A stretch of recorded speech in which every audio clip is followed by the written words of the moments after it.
अयोध्येत येत्या 22 जानेवारीला प्रभू श्रीराम प्राण प्रतिष्ठापनेनिमित्त देशातील सर्व मंदिरात स्वच्छता अभियान, महाआरती, दीपोत्सव साजरा करावा असे आवाहन पंतप्रधान नरेंद्र मोदींनी देशवासियांना केले होते।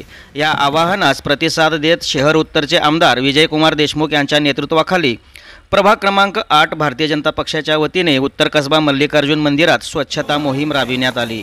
मोदीजींच्या आवाहनाला देशवासियांनी प्रतिसाद देत ही मोहीम राबवित असल्याची माहिती सचिन कुलकर्णी यांनी प्रसिद्धी माध्यमांशी बोलताना दिली। सदर प्रसंगी माजी नगरसेवक अमर पुदाले, संजय कोळी, नागेश भोगडे, सुनील शरणार्थी, बिपिन धुम्मा, नागनाथ मेंगाणे यांच्यासह प्रभाग क्रमांक 8 भारतीय जनता पक्षाचे पदाधिकारी, कार्यकर्ते मोठ्या संख्येने उपस्थित होते।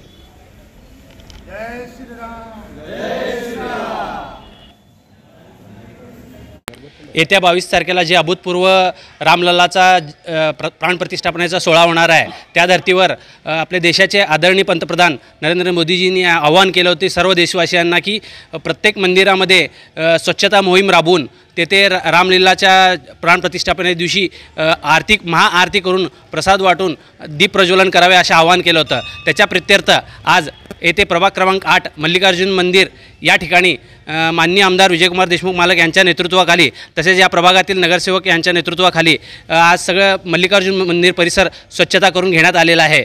रामलल्लाच्या प्रतिष्ठापनेच्या 22 तारखेला सर्व सोलापूरकरवासियांना आम्ही सर्वजण आवाहन करू इच्छितो की सर्वांनी आपापल्या घरात तरी रामलल्लाचा प्रतिष्ठापनेचा मूर्ती किंवा फोटो याचा आरती करून महाप्रसादाचं वाटप करावं व संध्याकाळी दीप प्रज्वलन करावं अशी विनंती करतो।